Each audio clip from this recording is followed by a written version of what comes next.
कहानी की शुरुआत में एक लड़की जिसका नाम होली होता है वो अपनी कहानी बता रही थी कि किस तरह देखते ही देखते मैं अपनी फैमिली की आंखों के सामने से इनविजिबल यानी गायब हो गई। एक दिन होली अपनी डैड और बहन भाइयों के साथ खाना खा रही थी। उसकी बड़ी बहन और छोटा भाई था। अब होली के डैड उसकी बहन भाइयों को तो खाना दे देती है पर उसे नहीं देते क्योंकि वो किसी को भी दिखाई नहीं दे रही थी। पर तभी यहाँ उसकी मॉम आ गई जिन्हें देख वो काफी खुश हो गई। दरअसल उसे सिर्फ उसकी मॉम ही देख सकती थी, इसलिए बस वही होली को प्यार करती थी। अब एक दिन होली की मॉम उसे एक नेकलेस देती है जिसमें एक क्लाइडोस्कोप लगा हुआ था, यानी इसके जरिए किसी भी चीज को बआसानी देखा जा सकता था। चीजें इसके जरिए देखना भी काफी अच्छा लगता था। कुछ दिन के बाद होली की मॉम की हालत काफी खराब हो गई क्योंकि उन्हें कैंसर था। एक दिन तबीयत इतनी ज्यादा खराब हो गई कि उनकी मौत हो जाती है। मॉम के मरने से होली बहुत ज्यादा दुखी थी, वो पूरी तरह टूट गई। हर वक्त अपनी मॉम को याद करती रहती थी। जब होली स्कूल गई तो वहाँ भी हर कोई उसे नजरअंदाज कर रहा था। जाहिर है यहाँ भी वो सबके लिए इनविजिबल थी, किसी को नहीं दिख रही थी। होली ने देखा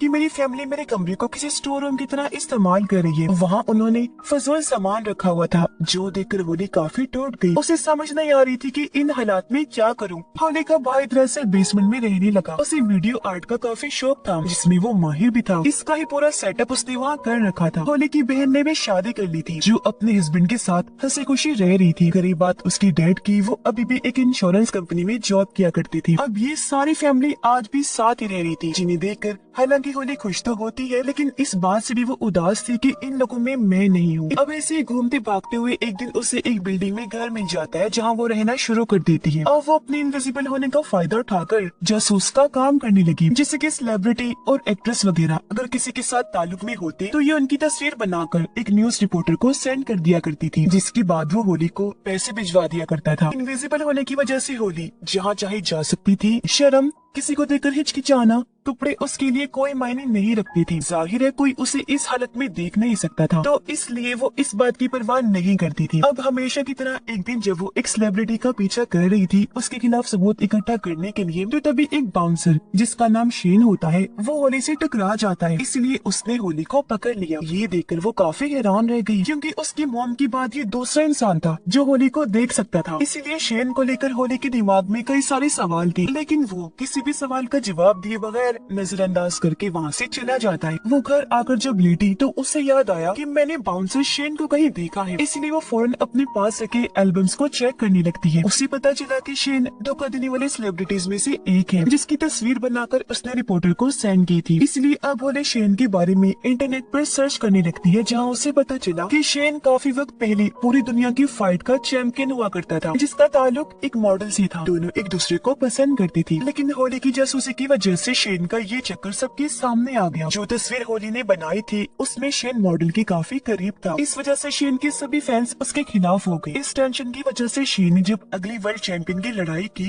तो वो हार गया जिस वजह से उसका करियर तबाह हो गया। अब जब होली को पता चला कि मेरी वजह से शेन की जिंदगी बर्बाद हुई तो वो काफी दुखी हो जाती है। वो एल्बम लेकर फौरन शेन के पास गई, इस सब के बारे में बताती है, माफी मांगने लगी कि तुम्हारे करियर डूबने की जिम्मेदार मैं हूँ। तब शेन उस पर गुस्सा करता है और यहाँ से चले जाने को कहता है। होली कहती है मैं तुमसे वादा करती हूँ कि तुम्हारी खोई हुई इज्जत और शोहरत वापस ला कर रहूंगी। शेन को उसकी बातों पर यकीन नहीं होता इसलिए वो यहाँ से जाने लगा। होली उसे मनाने लगती है कि प्लीज मुझे एक मौका दो ताकि मैं अपनी काबिलियत को साबित कर सकूं। पर वो उसे नजरअंदाज करके अपने मैनेजर के पास आ गया और आने वाली फाइट के बारे में बात करने लगता है। होली भी उसके पीछे पीछे अंदर आ गई थी जो अब मैनेजर के साथ में बैठकर उसके मैसेजेस पढ़ने लगती है। ये देखकर शेन को काफी हैरत हुई। उसे समझ नहीं आती कि आखिर वो मेरे मैनेजर को नजर क्यों नहीं आ रही और मेरे साथ ये सब क्या हो रहा है, वो मुझे ही नजर क्यों आ रही है। अब मैनेजर मोबाइल पर देखकर उसे फाइट के बाद मिलने वाले पैसों के बारे में बताता है जो देखकर फौरन होली बोल पड़ी। वो शेन को बताती है कि मैनेजर झूठ बोल रहा है, ये फाइट के बाद मिलने वाले पैसे तुम्हें कम बता रहा है। जो कहकर वो शेन को असली रकम बताती है। मैनेजर की हरकत के बारे में शेन उसे बता भी देता है। इस पर मैनेजर को हैरत भी हुई और शर्मिंदगी भी, तो उसे मजबूरन ये डील करनी पड़ती है।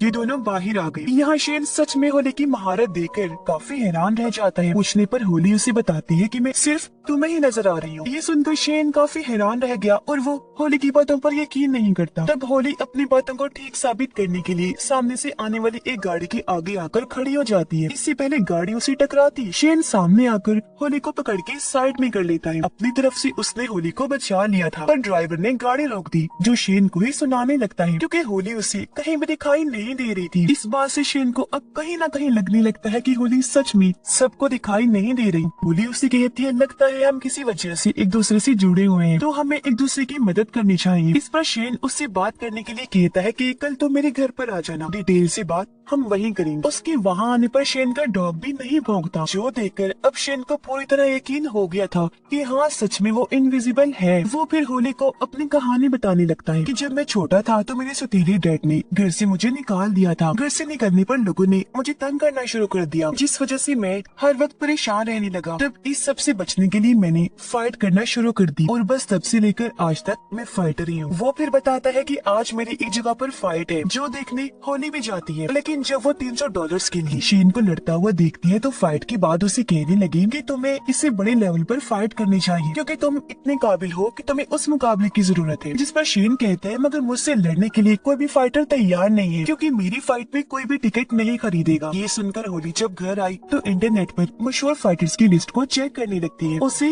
एक ऐसे फाइटर के बारे में पता चला जिस पर नशे की दवाई लेने का इल्जाम था। ये देखकर होली इंटरनेट से नशे की उस दवाई की तस्वीर लेकर उस फाइटर को सेंड करती है। ब्लैकमेल करने लगी कि अगर तुमने शेन से फाइट ना की तो मैं इस बारे में सबको बता दूंगी। जिसके बाद वो शेन के पास आ गई। थोड़ी ही देर में शेन के पास उसकी मैनेजर की कॉल आई, जो उसे बताता है कि वो फाइटर तुम्हारे साथ फाइट करने के लिए मान गया है, जो नशे वाली दवाई के इल्जाम में था, जिसने पहले शेन से फाइट करने से मना कर दिया था। पर अब होली की ब्लैकमेलिंग का उस पर असर हो गया तो वो मान गया था। अब ये काफी बड़ी खुशखबरी थी, जिससे शेन काफी हैरान भी था, साथ ही खुश भी। और अब कुछ दिन के बाद होने वाली शेन की इस फाइट का चर्चा हर जगह होने लगता है, जिस वजह से वो भी काफी जोश और दम से फाइट की तैयारी करने लगता है। और अब आखिरकार वो दिन आ ही गया जब इनकी फाइट थी। रिंग में आकर दोनों लड़ने लगे, बुरी तरह एक दूसरे को पीट रहे थे। होली भी ये फाइट पास से देखना चाहती थी, लेकिन उसे भीड़ भाड़ में जाना पसंद नहीं था, इसीलिए वो शेन के घर बैठकर ही फाइट देख रही थी। फिर आखिरकार शेन इस फाइट को जीतकर सबको हैरान कर देता है। जीतने के बाद जब वो घर आया तो होली से मिलकर काफी खुश हो जाता है। ये दोनों अब जब खाना खा रहे थे तो शेन होली से उसकी वजूद के बारे में पूछता है कि आखिर इनविजिबल होने की वजह क्या है, तुम क्यों किसी को नहीं दिखती। जिस पर होली उसे बुरा भला कहने लगी, क्योंकि उसे लग रहा था कि शेन मेरी बेइज्जती कर रहा है। पर शेन उसे गले से लगाता है, कहने लगा कि देखो मैंने ये साबित कर दिया है कि मैं तुम्हारा मजाक नहीं उड़ा रहा। ये दोनों गले से लगे ही हुए थे कि तभी एक कैमरामैन आकर इनकी तस्वीर बना लेता है, क्योंकि शेन के साथ वहाँ होली का बस शैडो साया ही नजर आ रहा था। ये देख शेन जल्दी से भागा ताकि उसे पकड़ सके, लेकिन कैमरामैन वहाँ से भाग चुका था। पर इससे शेन को परेशानी नहीं हुई, क्योंकि उसे तो ये लग रहा था कि होली तस्वीर में नहीं आई होगी। लेकिन अगले दिन होली जब खुद को एल्बम में देखती है तो काफी खुश हो गई, क्योंकि वहाँ उसका शैडो था जिसके गले शेन लगा हुआ था। ये देखकर होली काफी खुश हो गई कि चलो कम अज कम मेरा शैडो तो कहीं पर आया। जबकि शेन अपनी अगली फाइट के लिए एक कॉन्फ्रेंस में आया हुआ था। यहाँ सारे लोग उससे ये सवाल कर रहे थे कि वो शैडो वाली लड़की कौन है जो तुम्हारे साथ तस्वीर में थी। उनकी बातों को नजरअंदाज करके शेन उठा वहाँ से चला जाता है। अब होली एक और बाउंसर का पीछे करते हुए उसकी गाड़ी में आ गई। वो उसके सामने ही थी पर दिख नहीं रही थी। वो बाउंसर को तस्वीर सेंड करके ब्लैकमेल करती है कि तुम शेन से फाइट करो, वरना तुमने जिस लड़की के साथ कल रात गुजारी है उसके बारे में मैं सबको बता दूंगी, और हाँ तुम्हें ये फाइट हारनी होगी। ये देखकर बाउंसर को गुस्सा नहीं आया, बल्कि वो हंसने लगा। इस शर्त के लिए मान जाता है।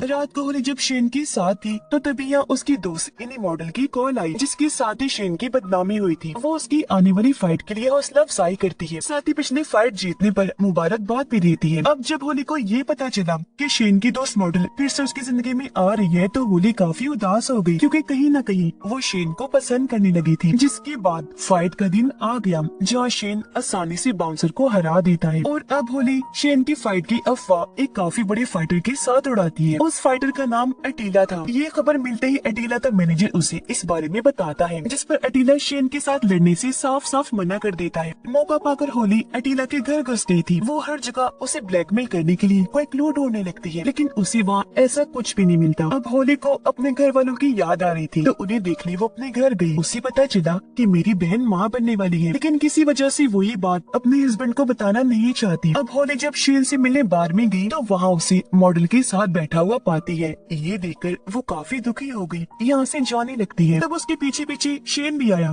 कहता है, देखो होली, तुम मेरी जरूरत हो, लेकिन वो मेरा माजी है, मेरा प्यार है, जिसके साथ रहना मेरी मजबूरी है, क्योंकि आज भी मैं उसे पसंद करता हूँ। जो सुनकर होली एकदम टूट गई, क्योंकि वो ये बात कभी बर्दाश्त नहीं कर सकती थी। इसलिए शेन को अकेला छोड़कर वापस अपने घर आ जाती है, जहाँ खबरों में भी शेन और उस मॉडल के बारे में ही बताया जा रहा था, जो देखकर वो और दुखी हो गई। शेन से अलग होने की बात अब होली आहिस्ता आहिस्ता नशे पर लग गई थी। जहाँ एक दिन उसे मिलने शेन आता है, वो उसे गले से लगा लेती है, पर शेन उसे ऐसा करने से मना करता है। कहने लगा, होली, तुम्हें अपनी इस हालत के बारे में समझना चाहिए कि तुम ऐसी इनविजिबल क्यों हो, और फिर उस वजह को ठीक करना। जो कहकर वो यहाँ से चला गया। उसके जाते ही होली गुस्से से पागल हो गई, कंट्रोल से बाहर हो जाती है, पूरे घर का सामान तोड़कर इधर उधर बखेरने लगती है, जिसमें उसकी मॉम का दिया हुआ क्लाइडोस्कोप वाला नेकलेस भी टूटकर गिर जाता है। अगली सुबह जब होली सोकर उठी, तो वो काफी हैरान रह जाती है, क्योंकि अब तो वो खुद को शीशे में भी नहीं देख पा रही थी। ये बताने के लिए वो जब शेन के पास गई,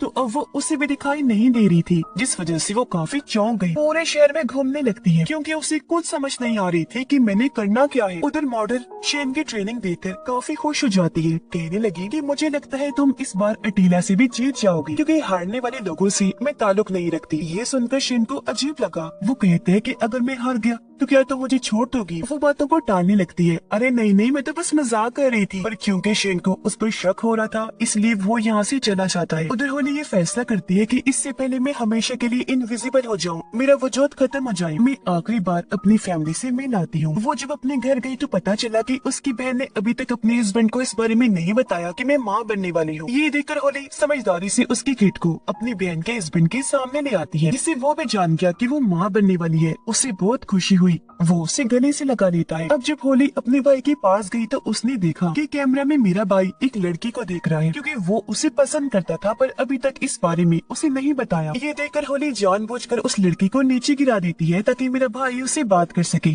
ऐसा होता भी है, दोनों बातें करने लगे। इस तरह उनकी दोस्ती हो जाती है, और वो अपने डैड के पास गई, जो दुखी नजर आ रही थी। उनकी आंखों में आंसू थे। होली देखती है कि लैपटॉप में डैड मॉम की तस्वीर देखकर उदास है, यानी वो उन्हें आज भी याद करती है। उसने फिर जब देखा कि डैड मॉम की कब्र पर जा रहे हैं, तो वो भी उनके साथ साथ चली जाती है। वो फिर अपने डैड से माफी मांगकर शेन की फाइट देखने के लिए निकल जाती है, जबकि शेन फाइट में अटीला से काफी मार खाता है। ये देखकर होली को बुरा लगा, इसलिए वो शेन की हौसला अफजाई करने के लिए रिंग में ही चली जाती है। वो शेन के हाथ पर अपना हाथ रखकर कहती है कि तुम घबराओ नहीं, मैं तुम्हारे लिए यहाँ पर मौजूद हूँ। अब पहले पहले तो होली शेन को नजर नहीं आती, लेकिन कुछ ही देर में वो शेन के साथ साथ सबको दिखने लगती है। पर इस बात से वो खुद अनजान थी, जल्दी से रिंग से बाहर आ जाती है, ताकि वहाँ से शेन को सपोर्ट कर सके। तभी गार्ड उसके पास आ गया, और क्योंकि वो बिना टिकट के अंदर आई थी, इसलिए वो उसका बाजू पकड़ लेता है, ताकि उसे बाहर निकाल सके। ये देखकर होली काफी चौंक गई कि ये मुझे देख पा रहा है, इसलिए मुझे हाथ भी लगाया। और अब शेन कुछ ही पॉइंट्स के कम होने की वजह से अटीला से फाइट हार जाता है। मैच खत्म होने के बाद मॉडल उसके पास आकर शेन को हमदर्दी दिखाती है, पर वो उसे कोई बात किए बगैर वहाँ से चला गया, क्योंकि अब वो होली को पसंद करने लगा था। इसलिए वो भागकर होली के पास गया, जहाँ गार्ड उसे निकाल रही थी। शेन उनसे कहता है कि रुक जाओ, ये मेरे साथ है, और अब वो होली को गले से लगा लेता है। दोनों फिर से गले से लग गए। इसके कुछ दिनों के बाद होली अपनी डैड के सामने गई, जहाँ वो अचानक उसे देखकर हैरान तो थी, साथ ही बहुत खुश भी हो जाती है, और अपनी बेटी को गले से लगा लेती है। और इसी के साथ इस फिल्म की कहानी भी यहीं पर खत्म हो जाती है।